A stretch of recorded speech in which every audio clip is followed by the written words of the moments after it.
Ready? Play.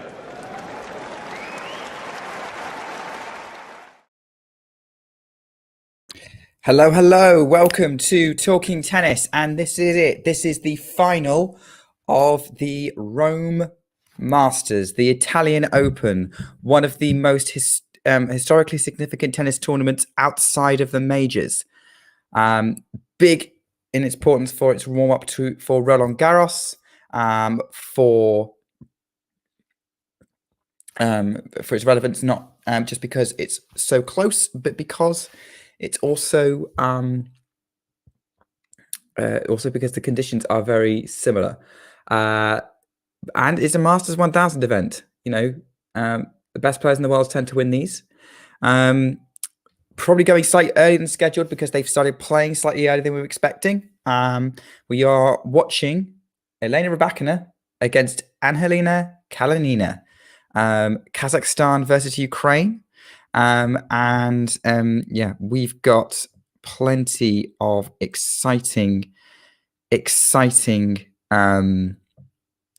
tennis to come into play. We've had our first couple of points. It's now 30-love to Elena Rybakina, as she is serving first. Last year's Wimbledon champion, the Indian Wells champion for this year, also finalist in the Australian Open and Miami.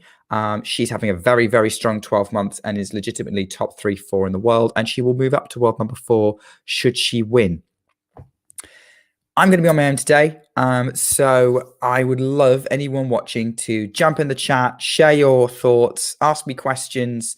Let's talk about this match together. You are my co-commentators today, and I really want to have some good tennis discussion with you. We can talk about the men's semi-finals that happened. We can talk about how this is all going to build up for Roland Garros. And if you're watching the match, please tell me what you think about how everyone's playing. It's now 30-15 to Rybakina.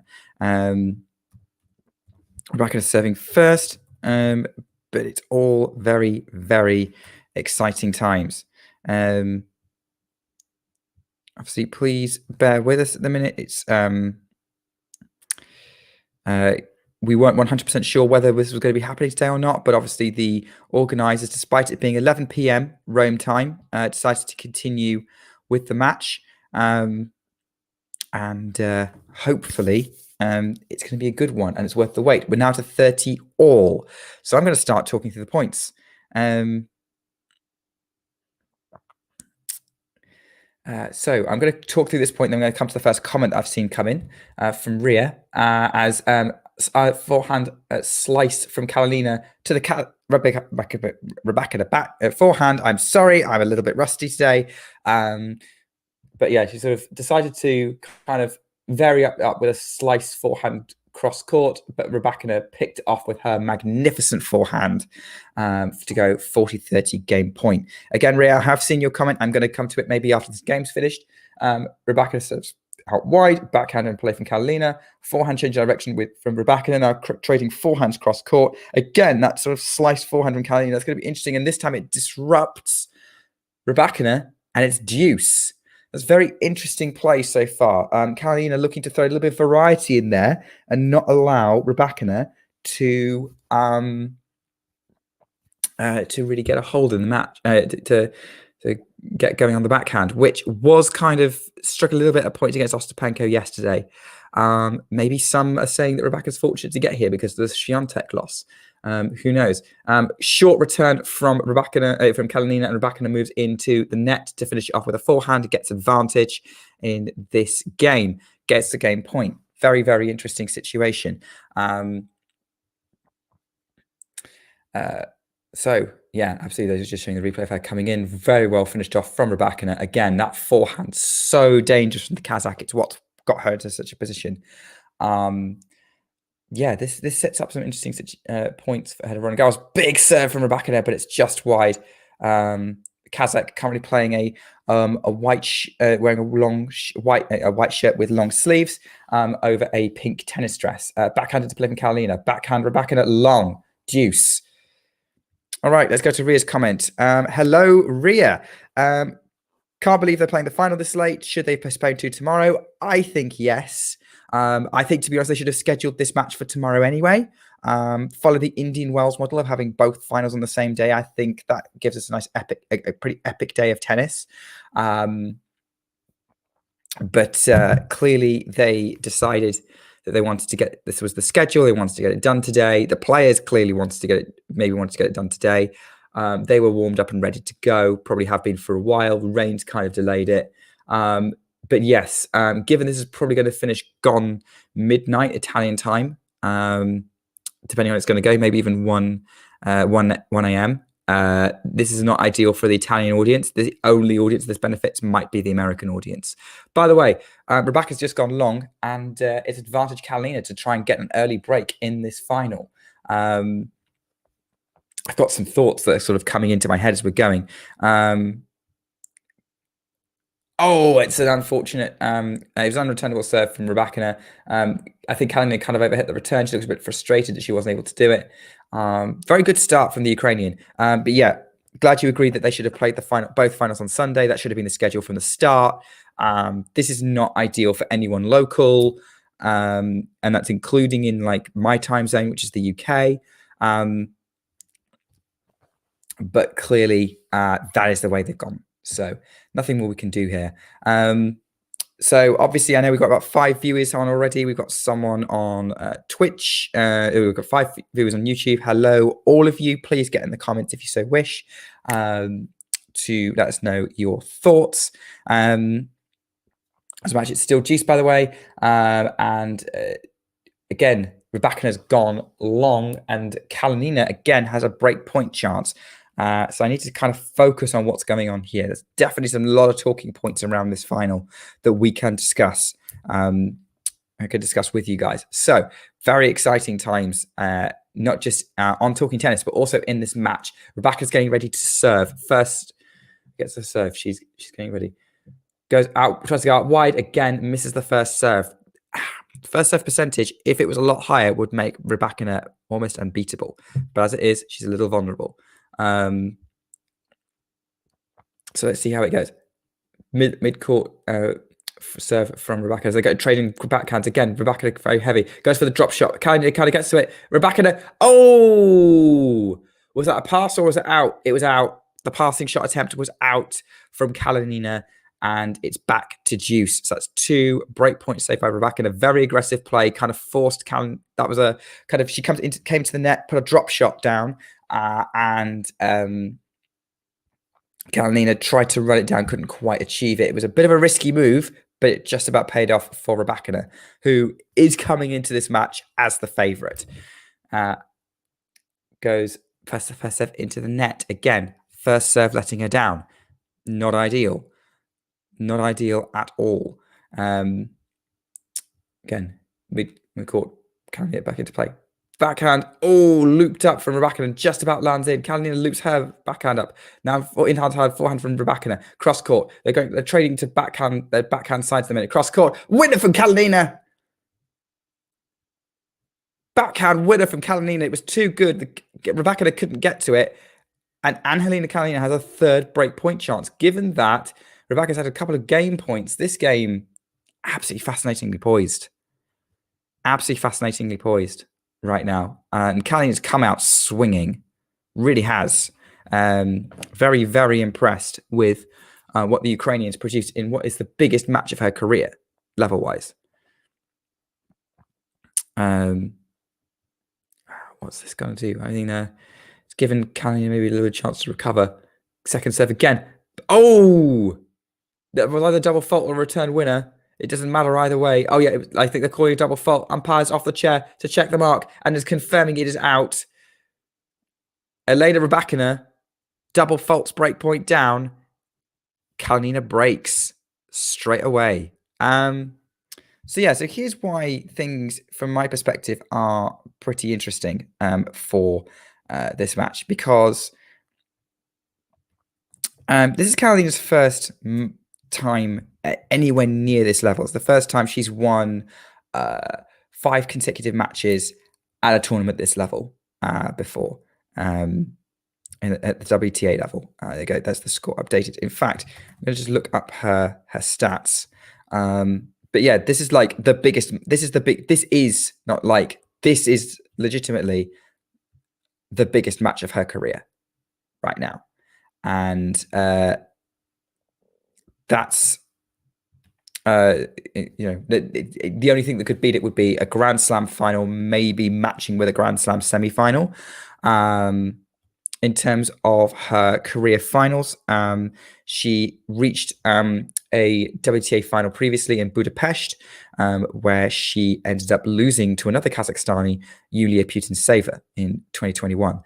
She is a WTA Challenger titleist, winning in Limoges at the end of last year in December, beating Clara Towson in a hard-fought three-set final.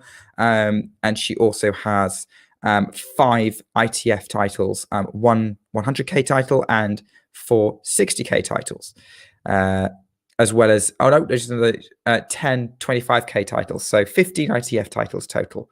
But again, it's about what she's achieved at this level, the main WTA tour, where she's playing against the top 100 in the world on a regular basis, even top 50. And her previous best were that final I previously mentioned in Budapest, but also quarterfinals of Madrid last year. So she's definitely much more comfortable on clay, which is interesting, given her that game style can be quite flat. But yeah, I was expecting her to be a bit nervous. She also said her legs weren't feeling great after her match against Kudermetova. It was a long semi-final. Rybakina just nets for giving Kalinina 30 love on her opening service game. Rybakina should be coming in as the favourite, but maybe she's been a bit lucky with the draw, with momentum going her way in the Ostapenko match, and obviously we know what happened in the Iga Swiatek match, with the injury causing the pole to pull out from what was a pretty good position on the whole. Ace from Kalinina, 40 love, and this is the thing.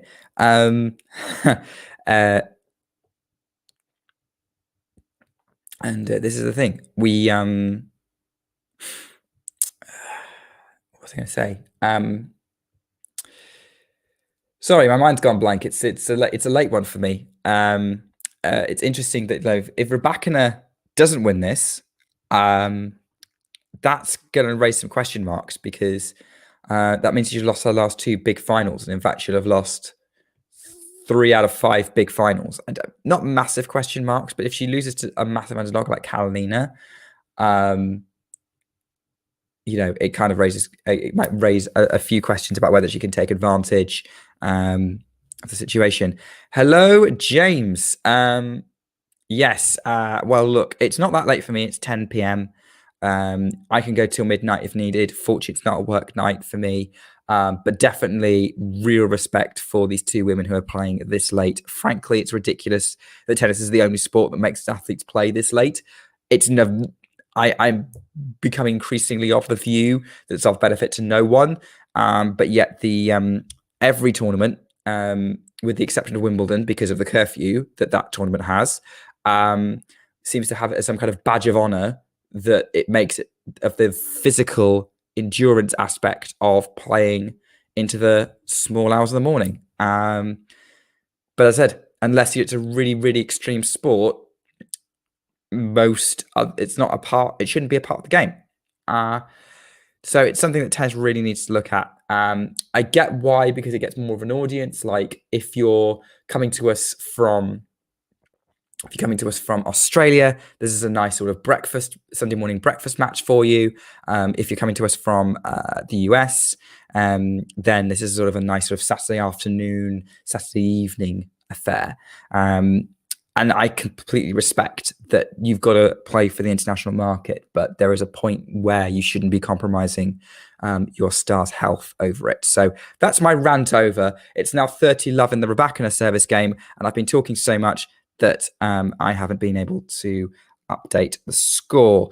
So I'm going to do that now. It is currently 2 love to Kalinina in the opening set. Absolutely fascinating situation here, although having said that, Rybakina seems to have raced to a 40 love lead in her opening service game. Mega results make it interesting here. So what do we got here? Serve from Rybakina into the net. Into the net. Absolutely legendary. All right, here we go. Yeah, unreturnable serve. Oh, I didn't know about the Rome Metro running until 1:30 a.m. So, yeah, I would imagine it's not going to go past that. Although, having said that, it would be we've had a couple of 3-hour epics this tournament in Rome. I think the big reason why I don't think that's going to happen is I don't think Kalinina's fitness is going to allow for it. And that's not to say that she's not physically fit, but she has just played a 3-hour semi-final yesterday. That recovery could be tricky. All right. So Rybakina's got her first game on the board. Arguably should have had the opening service game. So now Kalinina is going to be having sort of chased the finish line almost. So I think that could be very interesting. I'm just going to play a quick video whilst for you guys, whilst I check something. So bear with me here. I'm sure it will be, I'm sure I hope this is the right video. If it's not relevant, I'll stop playing it. Thanks for tuning into this watch along. While there's a break in play, here's a reminder to hit the like button, subscribe and click that notification bell. Your support helps to keep the channel going. While we're here, you can now become a member to enjoy perks including badges for the live chat, but also bonus material such as interviews with top players from both ATP and WTA tours. The membership link is pinned in the live chat. You can also follow us on Twitter, Facebook and Instagram. So whether it be serves or volleys, forehands or backhands, serve bots or drop shots, we've got you covered, whether that be via our website, talking-tennis.com, where you can read features and interviews from our top writers. Or if you prefer us in audio form, you can subscribe to our podcast on Apple, Amazon or Spotify or wherever you get your podcasts from. Remember, we offer you wall-to-wall coverage via our regular watch-alongs, magazine shows such as Nick's WTA Weekly or Damien and Mario's ATP version. Plus, we deliver top content from people on the ground, actually at the tournaments, so you get even nearer to the action. So, what are you waiting for? Hit that subscribe button so you don't miss out on all things tennis. Okay, there's a little promo for you. During the break in play, Kalinina has won the opening point of the match of this game. All right, okay. So let's have a look. I just need to do a couple of bits and pieces in the background. All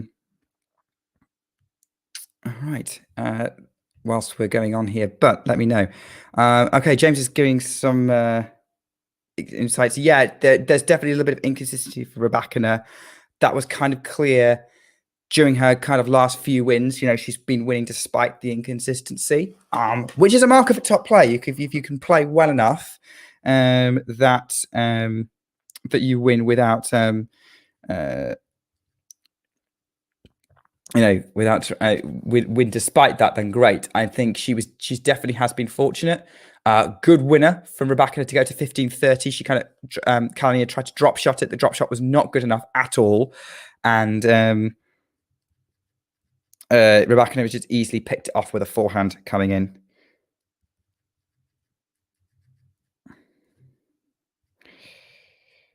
Yeah, I'm just going to see if something's happening. But yeah, great insight, James, I would say. Any more insights from the chat, please let me know. I know there's 8 of you watching on YouTube and Twitch. I would love to have some more thoughts from our audience. We're up to 30. Kalinina gets it to 30 all on her serve. She's having a bit of a tougher service game compared to her first one. So we'll have to see how that one goes. All right. into a rounding now, but Kalinina puts her forehand into the net, and it's a break point for Rybakina to get back on terms in this set. Not straight away. I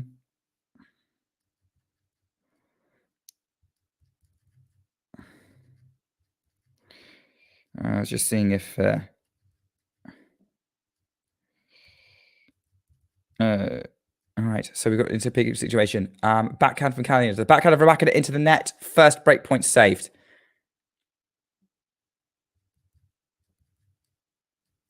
So again, just a little bit of inconsistency. I mean, it was a tricky serve from Kalinina, but that was a big chance for Rybakina. Hey, Ghost. Yeah, it's late enough, and I've probably it's probably late enough. You might get some seeing from me, but I'm glad that you're here, and I'm glad that you're glad to see me. I wasn't entirely sure whether I'd be on today, to be honest. I haven't heard anything definitive on the subject of name calling, so I don't know. But it's one of those things that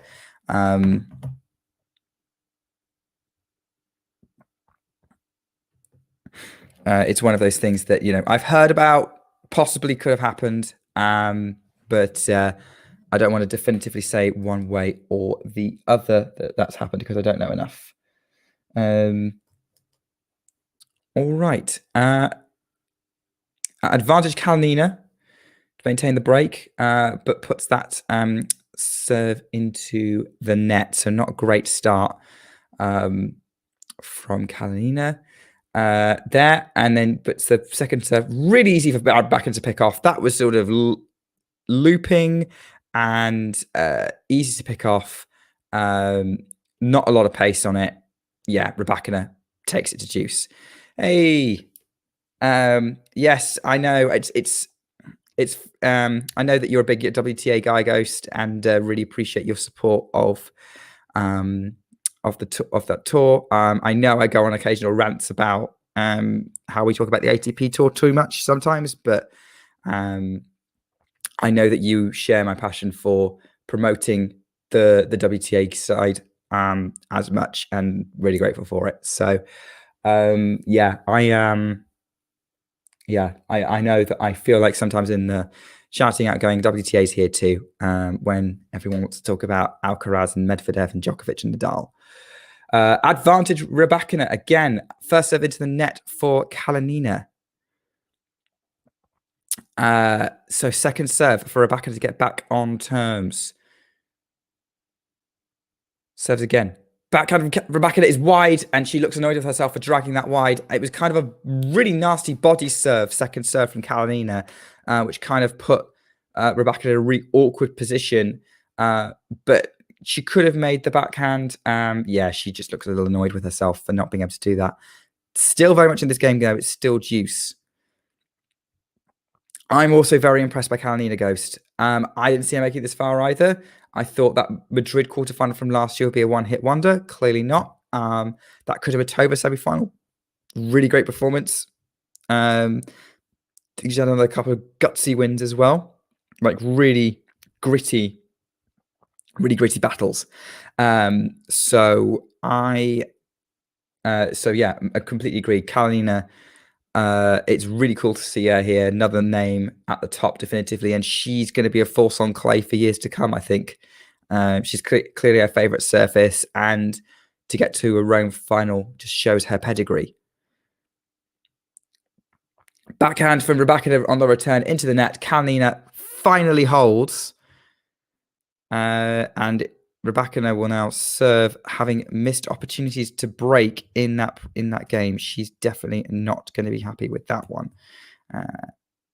Yeah, 3-1 to Elena Rybakina.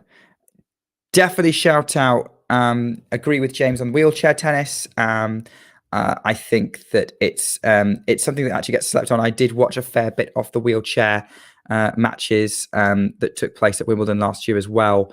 And yeah, the strength and of these guys is incredible, men and women, incredible. People assume it's going to be slower because of there's double bounce. You can have double bounces, but actually, it's very rarely needed. The pace is magnificent, and seeing these guys wheeling around the court is just inspiring, really. That they could do this with a tennis, you can still play tennis like that. So yeah, fully recommend. If you have the opportunity to watch wheelchair tennis in any country, anytime, do it. Yes, Dylan Alcott, really cool. Glad he's a big star in Australia. He deserves it. Yeah, Dylan obviously had to retire in the recently, but I hope he continues to be a star. Obviously, I remember him not only from dominating the Grand Slam scene, but also for cracking open a beer during the US Open and getting it everywhere while watching the Medvedev-Djokovic final.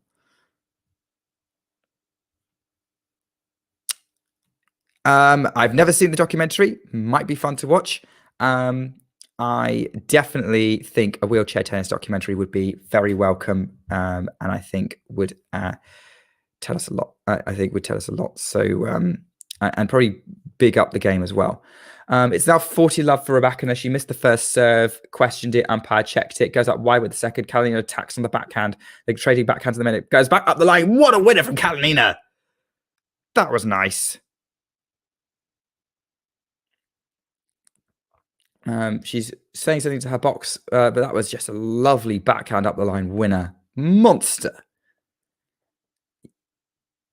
Yeah, I've got to 40-15, but that might just rattle Rybakina a little bit. Who's now going to serve again? Puts the first serve into the net. Rybakina wearing mostly white with a little bit of pink.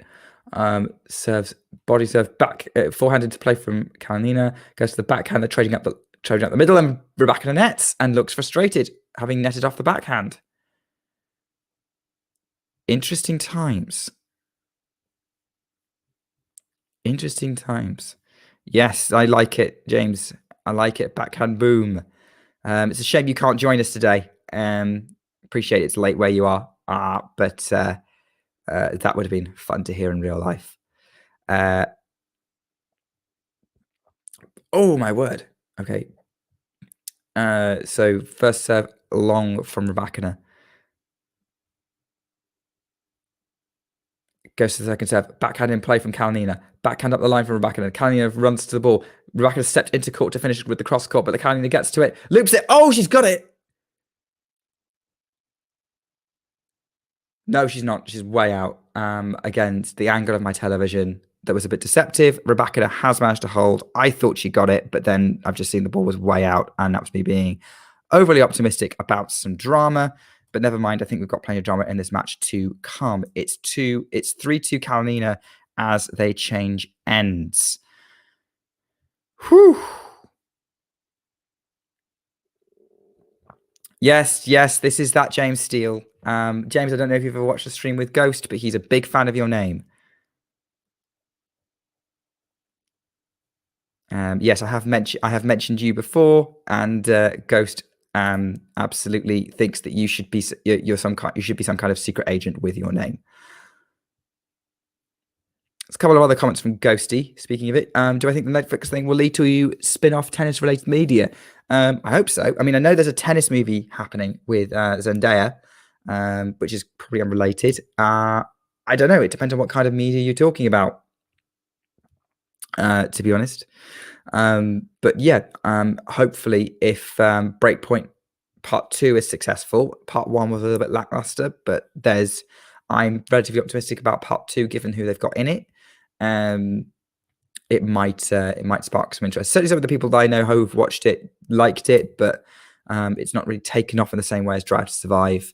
The golf one hasn't either. I forget what the golf one's called, but we'll see. We'll see how big it gets if they make a second season. Looks like they are making a second season. No, I don't think you're being cynical about it being about Badossa's looks. I think that's a big part of it. I mean, she is also a top player. I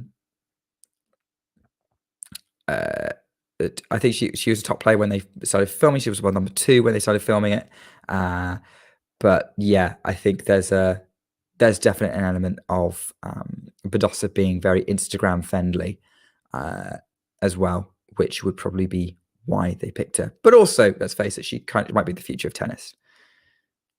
Right, back to the match. It's 3-2 Kalinina, who has won the opening point, 15-love. I think, to be honest, I mean, looking at the way it's gone, I mean, Rybakina, other than has been a little bit shaky on serve at points, but, you know, she's probably going to be annoyed that she lost the opening service game. Otherwise, it could be could have been a very different set. Very different set of tennis. Serve interplay really close to the line. Backhand up the line from Rybakina. Forehand cross court into the net from Kalinina. 15-all. Rybakina moving Kalinina around the court pretty well.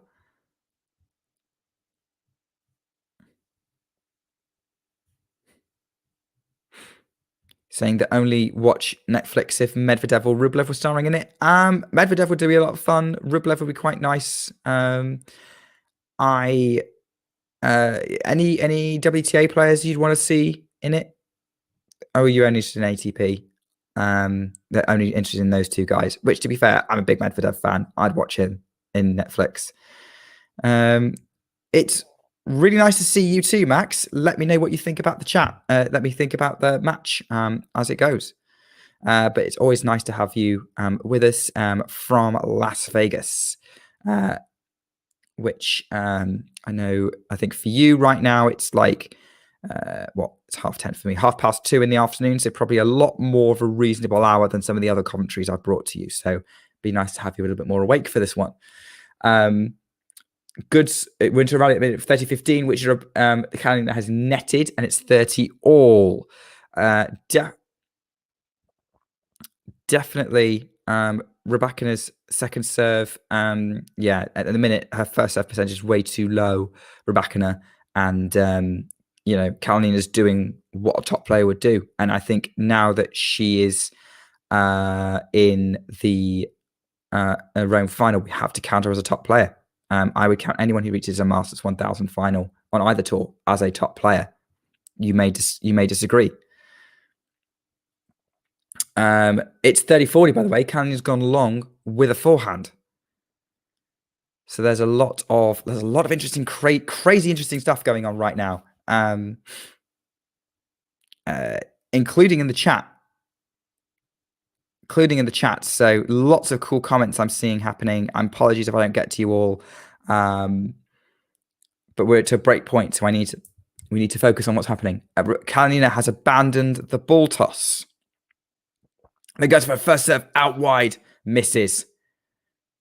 Second serve, break point down again. Second consecutive service game that she's break point down. Serves back to Rybakina backhand. They're trading backhands now. Kalinina loops it up. Rybakina tries to sort of wait for it to come down to a more manageable level. They're trading backhands still, keeping it a lot lower over the net. Rybakina changes direction. Kalinina can't live with it, drags it into the tram lines, and Rybakina has broken. And we're back on terms in this set. 3 games all. That's going to make the Kazakhs feel better because she probably was not happy with the state of things in that match. Right, so a few different comments from the chats to highlight. Kalinina's coming to Surbiton. Yes, I think if anyone in the UK can make the Surbiton Challenger / W100, definitely do it. Big forehand way to open this service game from Rybakina. I think that Surbiton tournament usually has some pretty good players in it, despite sort of the level it is. And you get so quite up and close personal with the players. So looks like James is going to see it. I look forward to hearing maybe updates from him at Tennis Ranter from that event. Yeah, definitely worth checking out. I've never been. I would be potentially interested, but obviously usually clashes with the French Open. They're trading backhands at the minute in Rome, and Kalinina loops hers over into the tram lines from a very, very flat powerful backhand from Rybakina. Yeah, you fell asleep during the Holger Casper match. If it was 4 a.m. Max, I don't blame you. I missed it completely because I was out walking in the Peak District, which, if you know your UK geography, is not far from Manchester. We kind of like separate out Manchester, Stoke-on-Trent, and Sheffield. Lovely part of the world. If any of you have a holiday in the UK and you like hiking, perfect spot. So that's what I was doing during the men's semi-finals. But yes, Klaverdev. I'm intrigued to see what happens tomorrow in that, but maybe we'll talk about it a little bit later. 40 love for Rybakina, who then holds to love. So we're already at another change of ends. That she's rattling through her service games from one particular side. She does seem to be struggling from the side of the court she got broken on, and the one where Kalinina almost kind of reeled her in. But yeah, at the minute, 4-3 Rybakina as we change ends. Let's have a look and see what else other videos going. So yeah, I'm looking forward to seeing what happened. That we're still talking about people we want to see in the Netflix documentary. Hadamai would be interesting. I agree. I think we need to explore and promote South American tennis culture. Brazilians, Argentinians, Chileans. Who else is there? Colombians. Yeah, so completely agree. I think Hadamai is a often misunderstood character. So that would be it. Oh, yes. Kasatkina and Bencic would be great subjects, particularly Kasatkina. I really like how open and honest she is and how she's not afraid of being who she is. I think coming out as bi in the political climate that LGBTQ, that sort of the difficulties that LGBTQ people face in Russia is very brave, and I think Kasatkina needs to be highlighted a lot more to people as someone to support. And I like her game style; it's a lot of fun. Bencic as well, very direct, very blunt, can rub people up the wrong way. I personally enjoy it. And she seems to be nice because she was nice to Jane's kid, which is lovely. I think, yeah, Bencic is someone who's misunderstood as well. I think a lot of the Bencic stuff comes from her kind of not initially distancing herself from Zverev after the Sharapova allegations broke. But I don't see that as a reason to tell her, although I'm not the biggest Zverev fan as a result, because I think that those allegations are credible. Still think Iga's winning RG. I completely agree. I think the only reason she's not in the final is, and she's not playing right now, is because of injury.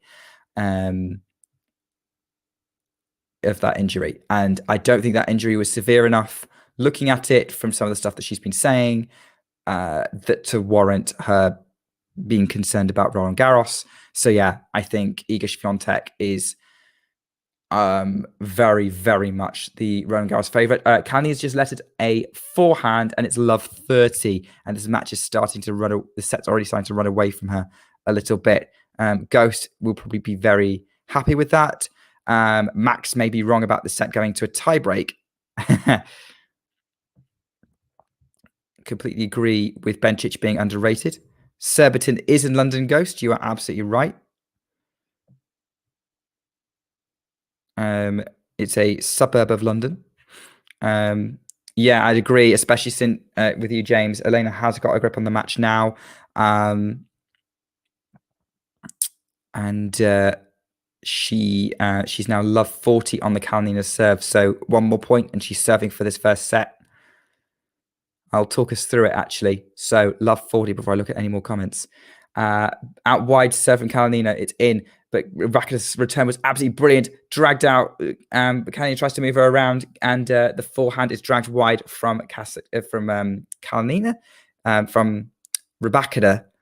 I'm getting names wrong all the time. I'm so sorry. And it's 15-40. So she saved one break point. Let's see if she can save another. Goes up the middle with this serve. Again, first serve in play. Short return from Rybakina. Kalinina is now taking control of the point, but Rybakina is still keeping herself in it, scrambling everything back, looping up that forehand. backhand looped up and over, forehand inside out, backhand Rybakina, forehand changing direction from Rybakina. She's worked her way back into the point. Now tries to attack it.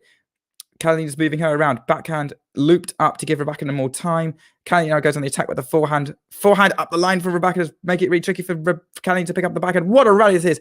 Rebecca's looped up. I don't know how she's still in this point, but she is. Goes up the line with the backhand. Cross court from Kalinina. Rybakina was out of court. And Kalinina wins an incredible rally. 30-40. Another break point saved. Whew. That was hard to keep up with. But yeah, that was a lot of fun. Really smart play, really from Rybakina to keep herself in it. But at the end of the day, Kalinina just produced something special to drag Rybakina out of court and set herself up to hit a winner. Yeah, so we'll see if James is right, because there's one more break point. One more break point. It's another unreturnable first serve, and Kalinina, who then goes back behind Rybakina with the +1 forehand, and it's deuce. Well rescued from the Ukrainian. Well rescued. I mean, that was impressive, to be honest, from Kalinina. Like, break point down, 3 love 40 down, she finds 3 first serves. That is clutch. That is clutch. All right, here we go. Oh, now she's missed her first serve, though. Goes wide, too wide, went going up the tee. I'm going to go back to the banner, I think, for this.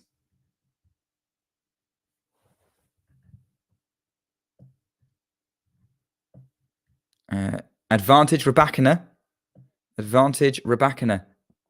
Thanks to a very nice forehand, followed by a backhand off a let cord that ended up being a winner. So kind of benefiting from that. Interesting discussion in the chat. The minute, Rybakina's frustrated because she's missed a return. She's missed what would have been a very, very good return, and it's due off a first serve. It's deuce. So it's another break point saved by Kalinina.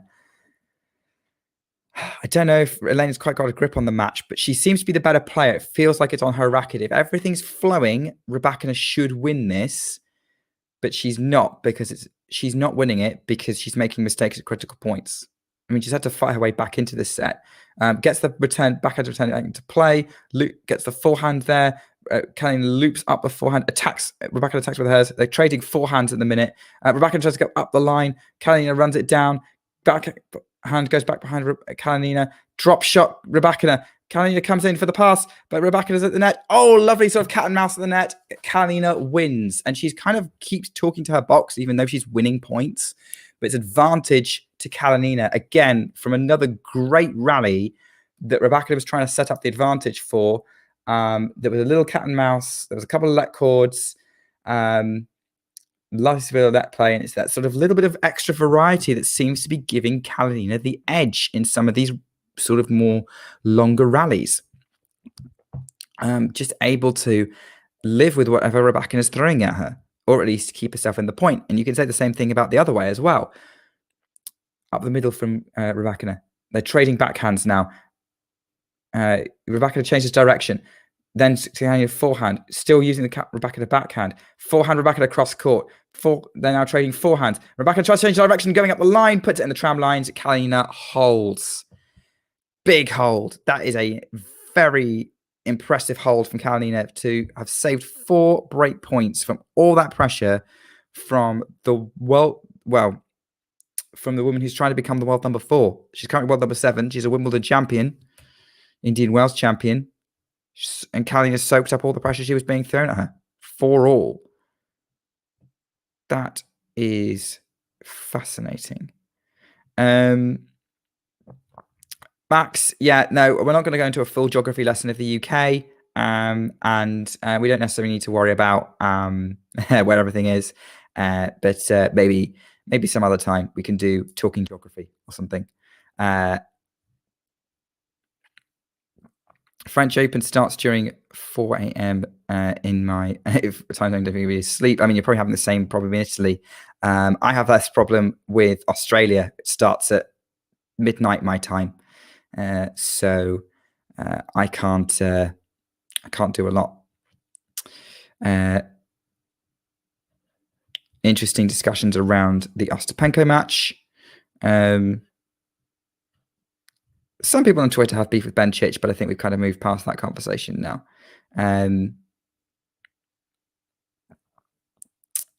I completely agree having people following the world 100 to 250. I think that's where some of the biggest heart can be found on tour. I think it would show the real challenges of being a lower ranked tennis player, and the grind and the effort that it really takes, because everyone is talented. If you're in the top 100, 500 in the world, you are massively talented.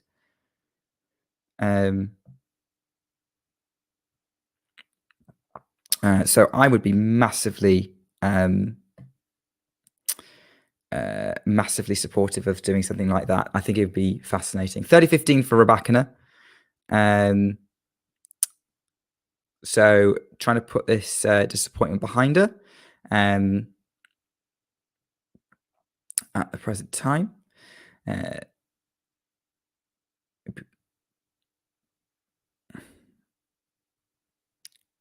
Goes for a serve out wide. Kalinina, it's unreturnable. Serve is unreturnable from Rybakina. It's 40-15. So great. I'm going to keep updating this banner. I know we've got the live score up, but it doesn't always update. So I'm just going to make sure that we're kind of across both. Lots of discussions about Alabama for some reason in the chat.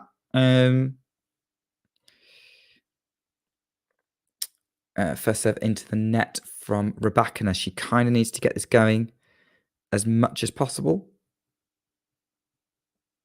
Backhand. Oh, way out from Kalinina. Unreturnable serve. Game, Rybakina. Kalinina holding by the skin of her teeth. I agree. That's a good summary of that last service game from Kalinina. She's going to be under a lot of pressure every time she serves, I think, now. It will be interesting to see if she can remain clutch enough to hold in this next game, because at the minute, she's going to be serving to stay in the first set. And given that she's faced break points in pretty much her last few service games, apart from the first, it's going to be tough.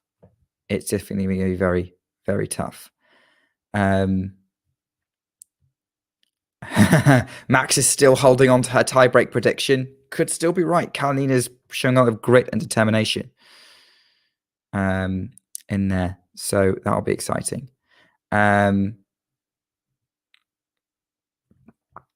Yeah, I agree. I think Rybakina has the edge in this set. I think she's going to win it, whether it goes to a tiebreak or not. I think you're spot on here, Ghosty.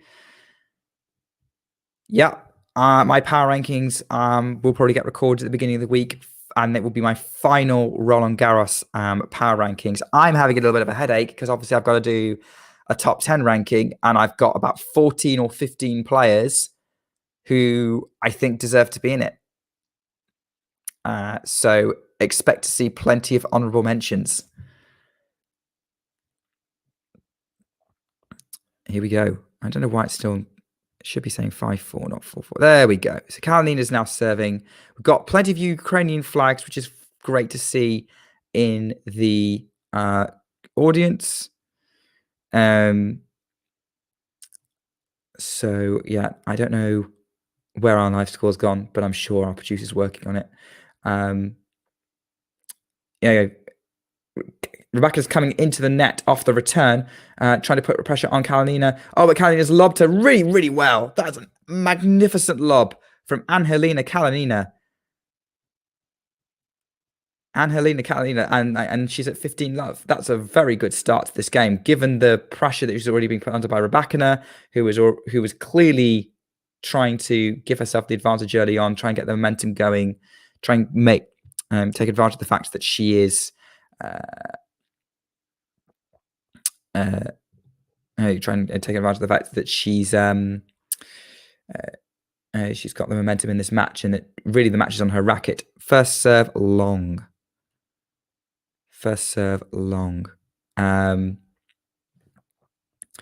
Oh yeah, massively excited to be talking to Chimani Carroll on. I'll probably get his name right in time for the actual show. But definitely excited to talk to him about the WTA and where it's going into Roland Garros. Oh, what a winner! Passing winner from Kalinina, who comes in again. Rybakina's trying to put pressure on her by coming into the net, and Kalinina just hits the ball past her and says, "Nope." So that's exciting. We'll definitely do draw live. That could be an interesting. That's definitely an interesting show. Do we know when that's going to be? When that French Open draw is going to come out? Would really want to know that. Yeah. Happening on Friday. Okay. Okay. Should all be good. Definitely lots of. Yeah. Agree, James. Highlight reel stuff from Kalinina, and this is how she's got to the final already. Oh, big backhand inside out return from Rybakina, trying to put her on the front foot, and she finishes it off with a magnificent forehand winner. 30-15. Still maintaining, pushing the pressure on. And really, I mean, like, Rybakina's just come out swinging in this game. She's the only reason she's down 30-15 is because Kalinina's come up with some magnificent tennis to keep going. To just keep herself ahead in this game, keep this potentially trying to extend the set, take it to the tiebreak that Max has predicted.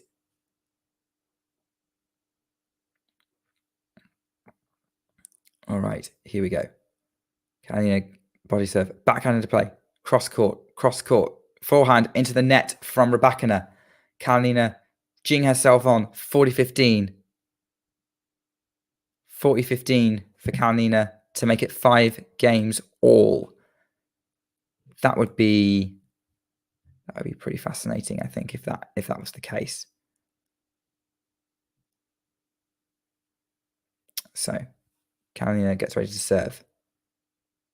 Puts the ball in the court, attack. Rybakina attacks it. Oh, it's really deep. Kalinina sort of just scrambles it, but it goes wide and it's 40-30.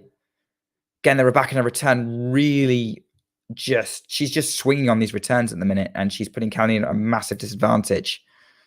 It's nice to see that return kind of being more effective, because Rybakina was missing some critical ones earlier in the set, but she's we're kind of seeing sort of less of an issue with the first serve, the return being more effective.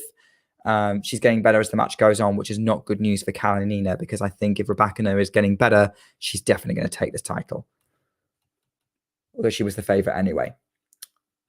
Gets a second serve for Kalinina. Oh, another monster backhand that Kalinina just has to air shot. She just swings and a miss. Swing and a miss from Kalinina, and it's deuce.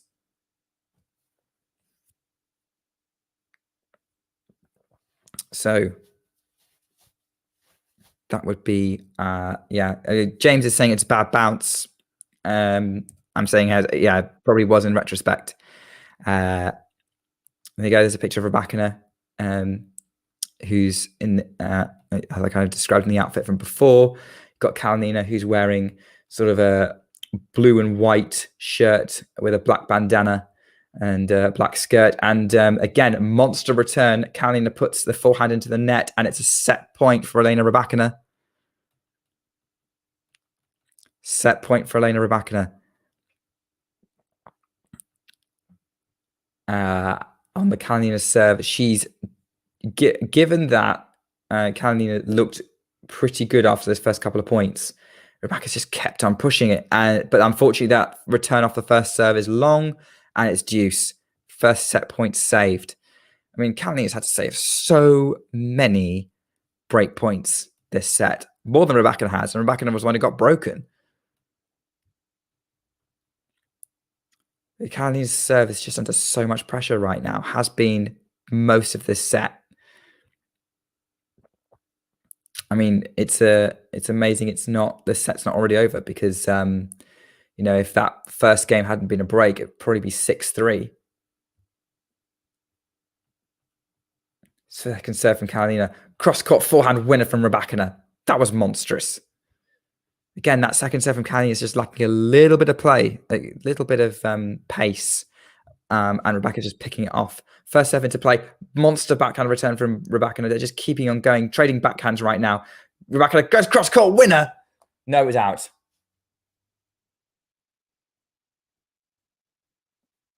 There's a lot of applause, though. I'm very confused about what's going on right now. Clearly, it's late. Okay, you'd be better off with an American commentating on this, but you might be slightly more awake. At least it's not 4 a.m. First serve into the net from Kalinina. It's a second set point opportunity. So it was a backhand winner to set up set point number 2 for Rybakina. And mid-court serve, again, attacked on the backhand from Rybakina, who then dictates forehand. Oh, it's just too good. She's got Kalinina on the run. Change direction with the backhand. Too good. That's a winner. Game and first set, Elena Rybakina. Game and first set, Elena Rybakina. Wow. What a game from Rybakina to take that. There's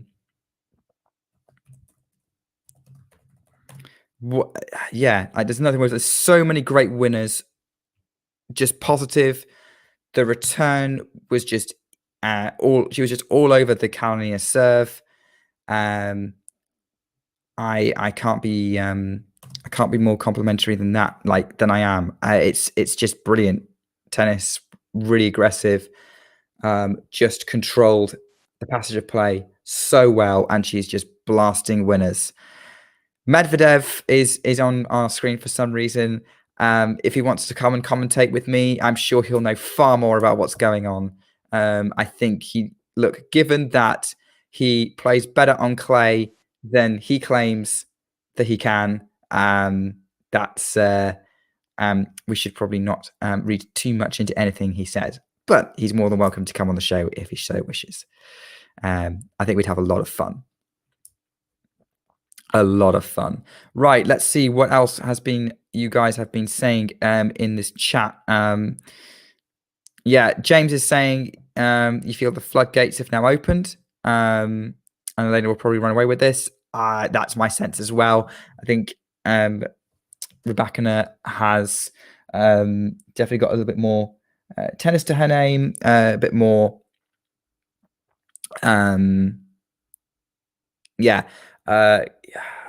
She's putting a lot more pressure on Kalinina compared to the beginning of the set.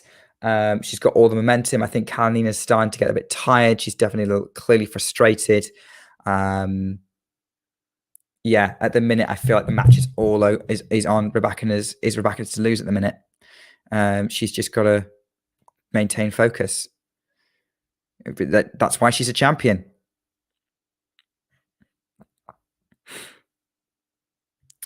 Saying I'm the same person as Daniel Medvedev. Not quite the same as Daniel Medvedev. Not as sarcastic.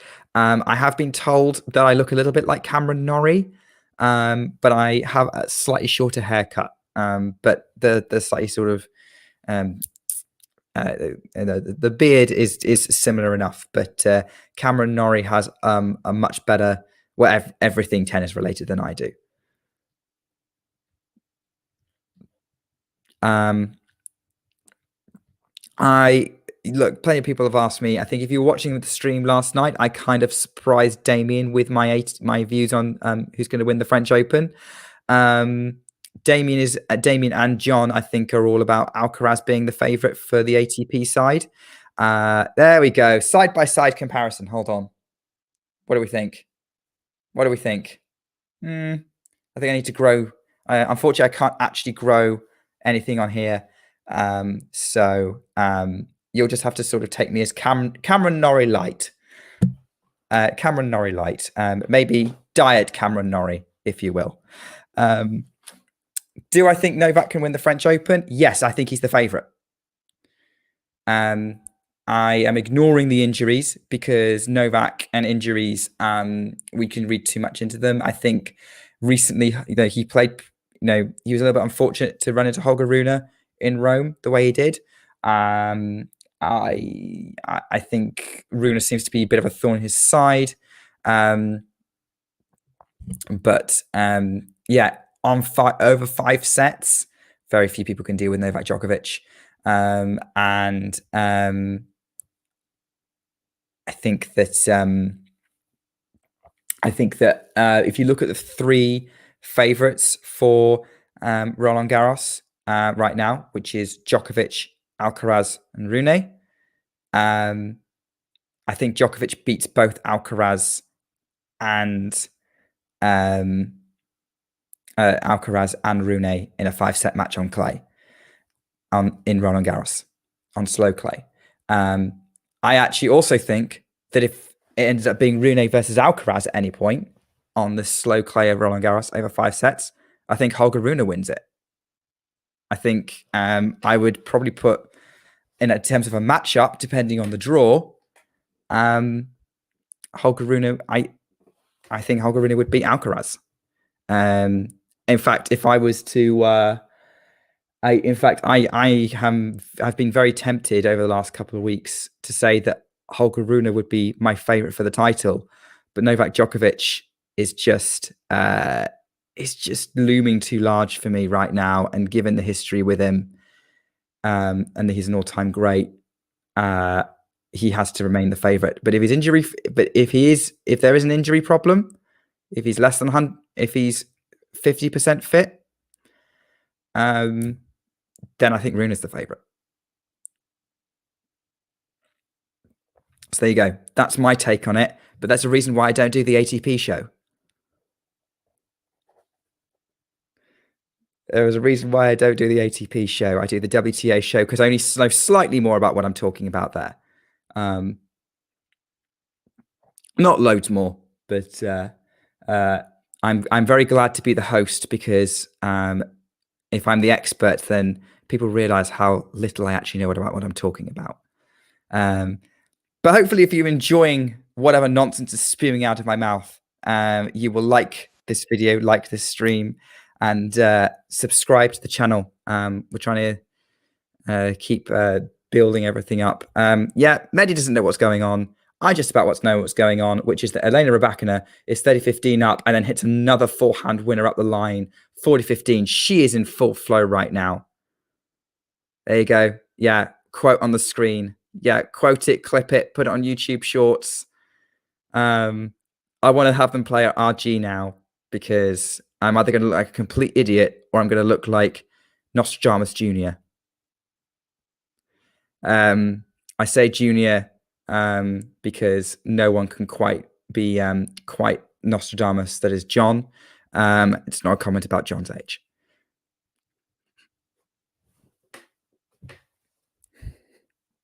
Rybakina takes the first game of the second set. Yeah,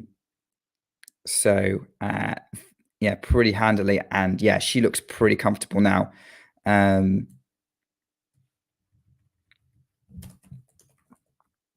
She looks pretty comfortable now, but Kalinina is still out to serve next. So we have a quick change of ends. Oops, I apologize to John. There, I don't know what he was on. I don't know what he's saying. John's on the white wine. Well, I hope John is still managing to have a good time. I was definitely treating myself to a beer before the stream started. Before I realised that they're actually playing tonight.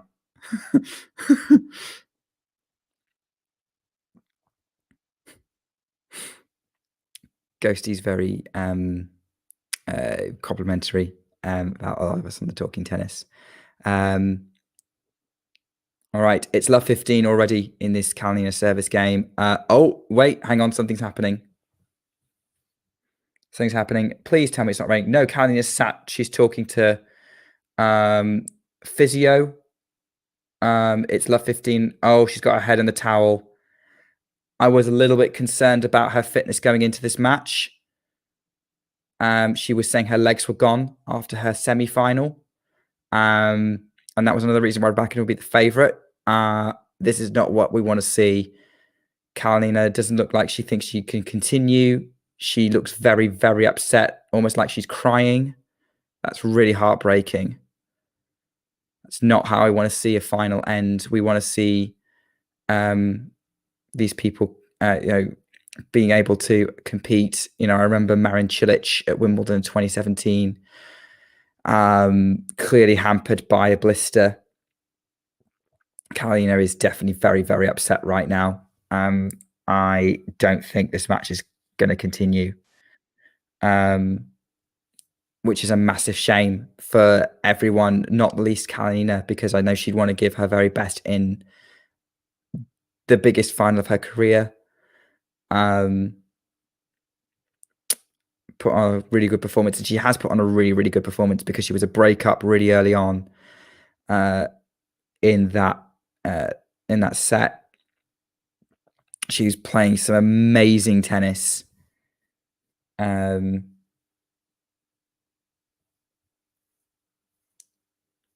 Amazing tennis. Yeah, Ghost saying it's bad for the tournament. I agree. No one wants to see that. This is a showpiece fun. I mean, let's be honest. The fact we're playing this match at 11 p.m. local time, it's now midnight. Yeah, no, Kalinina is conceding it. Kalinina is giving Rybakina a hug. It's all over. Elena Rybakina is the Italian Open champion. She wins.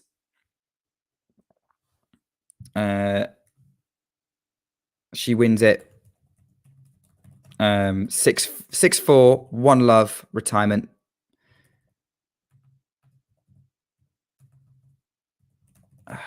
I mean, we knew this was a possibility of. We knew it was a possibility that she'd be hampered. Kalinina would be hampered. I don't think this is the way Rybakina would want to win it. That's 2 matches in 3 that she's benefiting from her opponent retiring. This is her second 1,000 title. We know that she's earned the status of a big champion the way she won Indian Wells and Wimbledon. I don't think it's disingenuous to say that she's been very fortunate with winning this title. But at the same time, you also have to credit her for the way that she dealt with the rain delay, the better than Ostapenko and semifinals, the way that she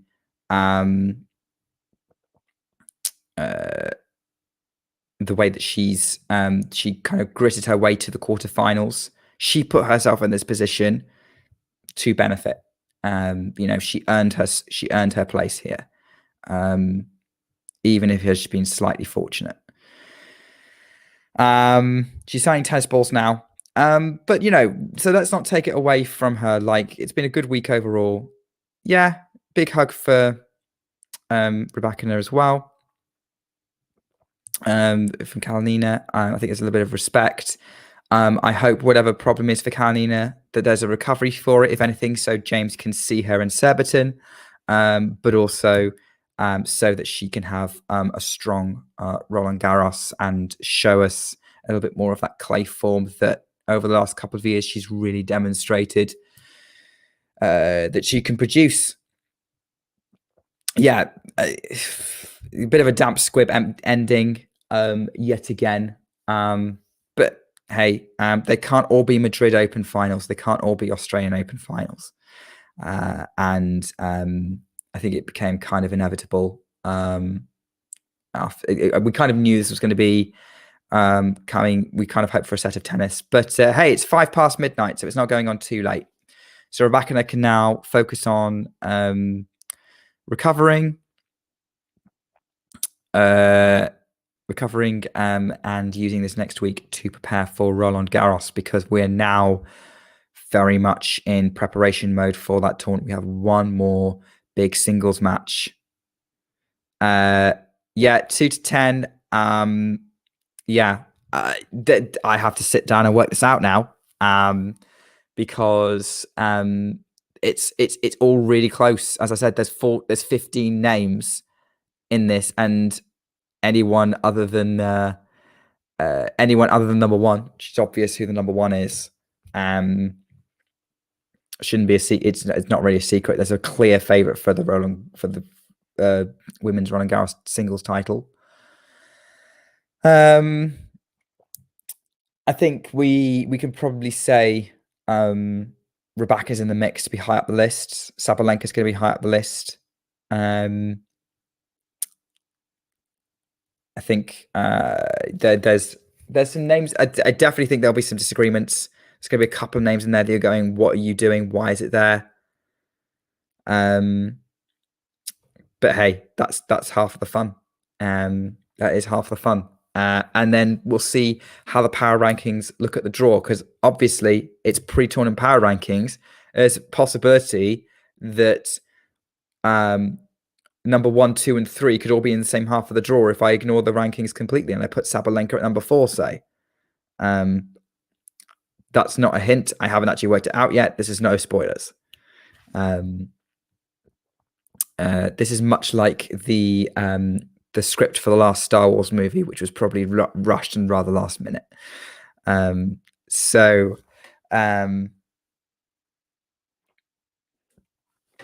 Should be interesting. The trophy ceremony is now started. Kalinina's gone off court, so I don't know whether she's going to be doing anything for the runners-up. Interestingly, by the way, for those who were interested, the women's doubles final actually took place on the second court, Pietrangeli, at the request of the women's doubles team, both women's doubles teams, so they could get the match done today. Your women's doubles champions in the Italian Open, as we don't we're getting some pictures for the Star Wars movie. Your women's doubles champions are Storm Sanders and Elise Mertens, who beat Pegula and Goff in straight sets. It's another second consecutive 1,000 final that Pegula and Goff have lost despite being the top seeds. Possibly an interesting trend. Looks like the Italian presenters are having some fun on court right now. Just having a bit of banter. Can't hear it. Sounds off. James, don't worry. Sabalenka's not actually going to be number 4 on the list. Or is she? Who knows? But no, second, I mean, like number 4 for Roland Garros, not number 4 in the world in general. I think there is a clear across all surfaces. Swiatek and Sabalenka are the top 2, with the exception of slow clay, because I'm not convinced Sabalenka is the second best player in the world on slow clay, which Roland Garros will be. But then I'm not sure who is. Not sure who is.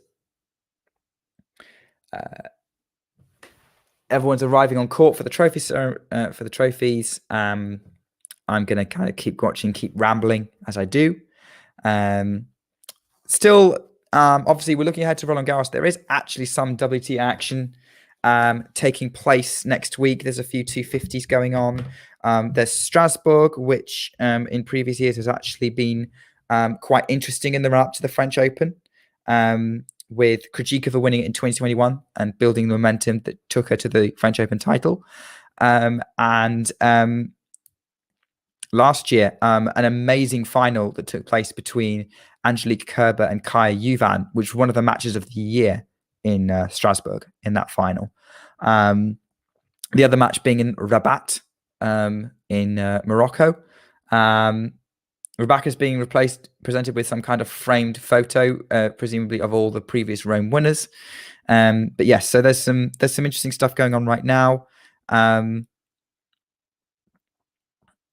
Agreeing with producer saying that there are 3 or 4 good shouts for number 2 in the power rankings. I completely agree. I think there's definitely probably more than 4 actually.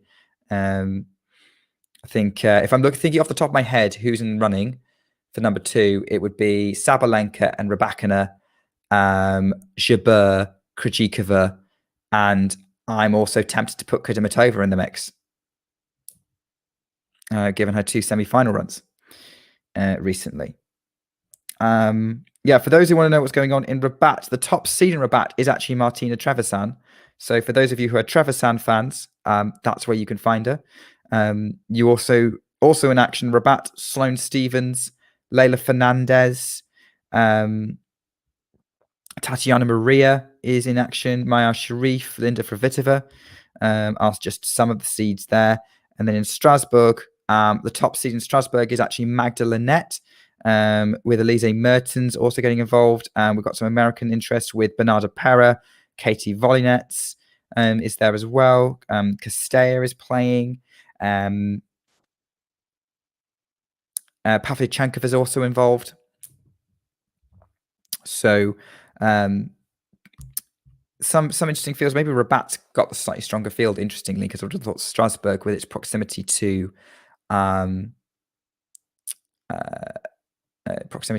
Paris, but maybe not. Here we go. Yeah, the umpire's just got herself an award for doing a pretty good job in this match, actually. That's a pretty sizable award. Well deserved. Yes, Pavlyuchenkova taking part in Strasbourg. Oh, the umpire's actually been given a microphone. Oh, that's dangerous. Because she doesn't look like she was prepared for that. But that's it. Great comment from James. I agree. I mean, this is not the Formula One. Obviously, the Italians are missing the Formula One happening this weekend, which was cancelled due to the flooding, which horrific tragedy. But it would make up for the lack of Formula One. But yes, I know you're supposed to spray clay with water. I don't know what happens if you spray it with champagne. I think it might be a little bit stickier, to be honest. Kalinina is not on court. I think she's not going to be accepting any kind of runners-up trophy, which is a shame for her. Obviously, she's just too upset right now. We'll have to dig into a little about what happened there. But Rybakina is walking out on court. She hasn't picked anything up yet, but she's getting asked questions by the interviewer. So yeah, it's probably a little bit. She's still probably processing what's just happened, Rybakina. But yeah, deserved 2-time 1000 champion. That's 3 big titles in almost 12 months. She is now world number 4. Had Wimbledon counted for points, she would be world number 3, not far behind Sabalenka on points. Yeah, the WTA, whether this WTA Big 3 lasts much beyond the first half of this year or even this year, who knows? We've had plenty of elite groups that have only lasted a few months or even a year. But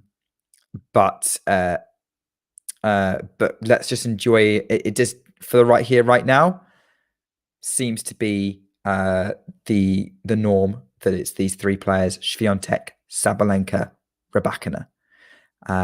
They've been in every big final, at least one of them this year, with only Krejcikova and Kvitova spoiling the party in Dubai and Miami. So I would expect at least one of them to be in the Roland Garros final. Maybe that's something to say there. So yeah, Rybakina's finally giving an interview. It's got a lot of Kazakh support in the crowd, which is good to see. Worthy Rome champion, although I do think it would be interesting to have her in a rematch with Swiatek if that happens next year. See how she does in Rome next year. Definitely worthy of going deep in the tournament. Oh, Kalinina's on court. That's brilliant. Oh, that's really good to see. That's really good to see. She's obviously not happy with the situation, but I think it's really good to see that she's on court, able to receive some kind of recognition for her efforts this year. That is a rather large award, large circular dish that is about to be presented to the Ukrainian. I'm talking a lot because there's a lot of talking and there's not a lot to describe. So I'm trying to keep up with everything that's kind of being said on court, which is not easy given I can't hear anything. Yes, it's interesting that sort of like Kalinina's been half-handed this award, and then the person handing the award is insisting on still holding it. So it's clearly large enough they don't think she can hold it by herself. But yeah, she's just sort of standing there for a photo op with the person handing out the awards. Yes, Lily's lost the Venus Rosewater dish, but yet the women's champion at Wimbledon has no issue lifting that on their own. Cam's back. Cam is back. Cam, what did you make of the final? Well, that was helpful. Brilliantly insightful as always, Mr. Cameron Norrie. Kalinina is now being interviewed. which is and so I'm sure that she'll have some sort of very emotional words. I was actually listening to a British radio show called Fighting Talk, which is on BBC Five Live in the UK. I was listening on the car journey. For a lot of fun if you're in the UK. If you can find it out in the UK, great. But they had it's basically just a comedy sports panel show, and one of the questions on it was name an impressive sort of penultimate sporting event, and a lot of people mentioned semi-finals.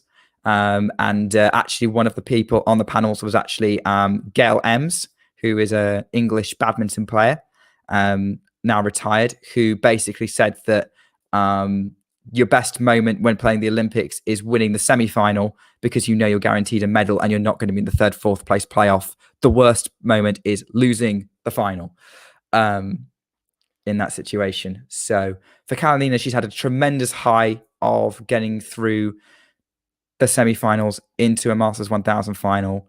I keep calling it Masters 1000. I know it's not what the WTA calls it. I'm calling this tournament Masters 1000 final for the WTA in the name of equality. But yeah, she's had a tremendous high with beating Kudermetova in what was a really hard-fought match. Really impressive performance.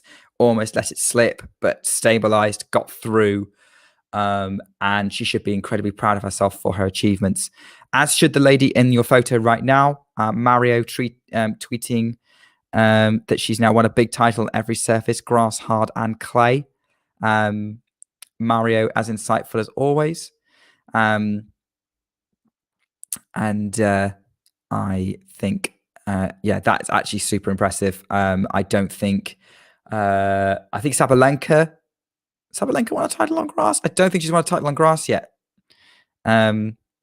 So yeah, maybe one to look up is like who's won titles on all three surfaces. But this is something that Świątek has not done. She's not won a grass title. Sabalenka has yet to win a grass title, I think. Maybe I should double check that, because Sabalenka is a Wimbledon semi-finalist, and there are other grass tournaments, so just might double check that one. But overall, yeah, in terms of like her immediate rivals, and Krejcikov has obviously never won anything on grass. Garcia is a champion on all three surfaces. Just thinking off the top of my head, the Kvitova is. But yeah, let's have a look. So WTA titles on. No, she's been in 2 grass finals and lost both of them. Sabalenka. So she was in the Rosmalen Open in 2022, lost to Alexandrova, and she was in the Eastbourne final in 2018, lost to Caroline Wozniacki. So yeah, Vanch, friend of the show, regular contributor. A man of many wise words and great stats. Yeah, absolutely. Rybakina, Halep, Garcia, Świątek, Pegula, Sabalenka, Krejcikova. Yeah, great names. And it's nice to see regular appearances on this list. Yeah, Świątek, Rybakina, Sabalenka. Those are the big names right now. Garcia as well in the mix, if she can re-find her mojo, which isn't impossible. There we go. 6th player to win a Grand Slam. Okay, there you go. Serena Williams, Petra Kvitova, Simona Halep, Garbiñe Muguruza, Ash Barty. Those are good names to have comparisons with. Rebecca's now being presented with the trophy. There's now a lot of photos.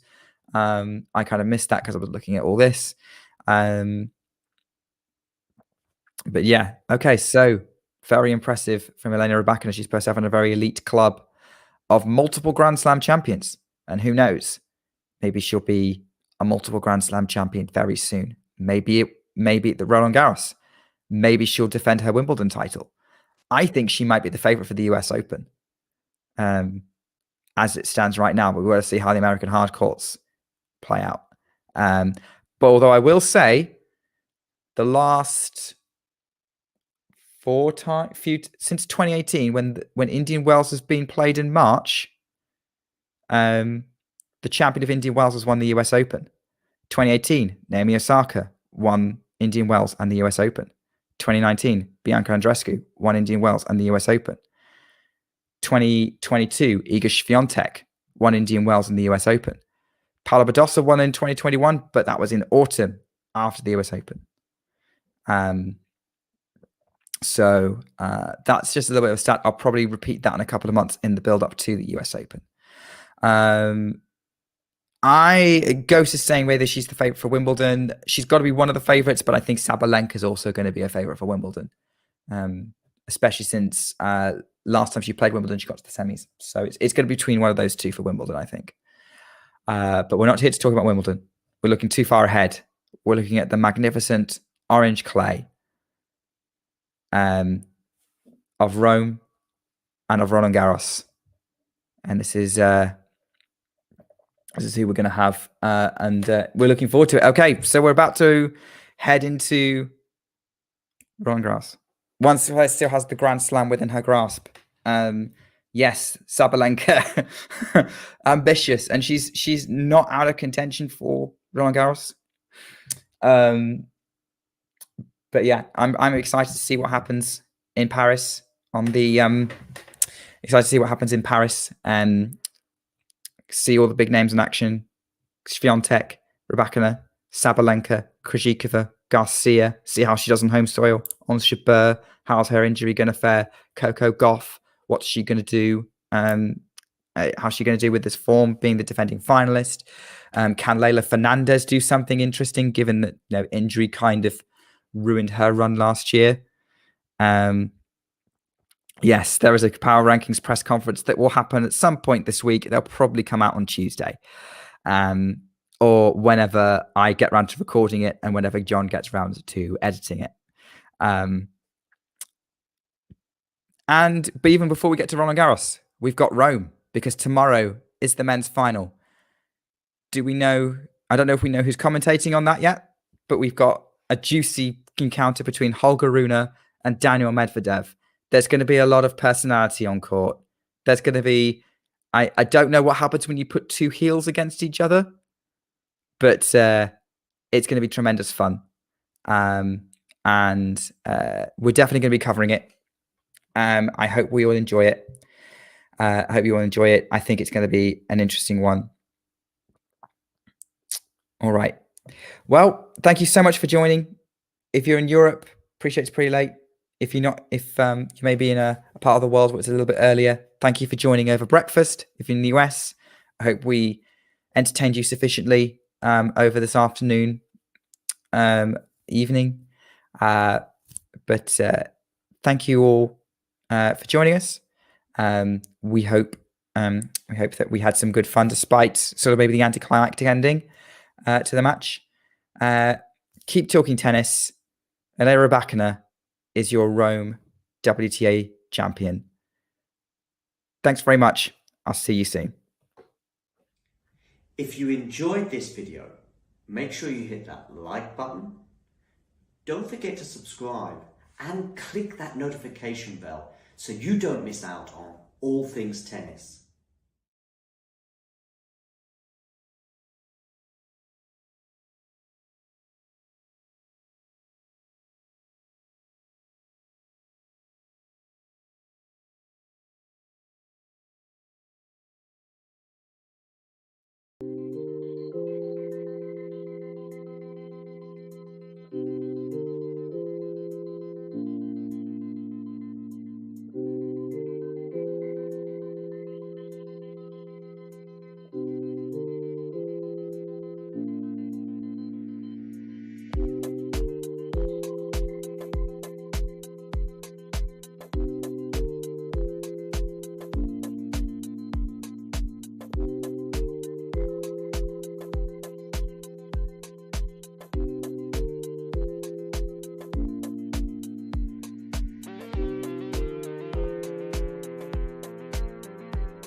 If you enjoyed this video, make sure you hit that like button. Don't forget to subscribe and click that notification bell so you don't miss out on all things tennis.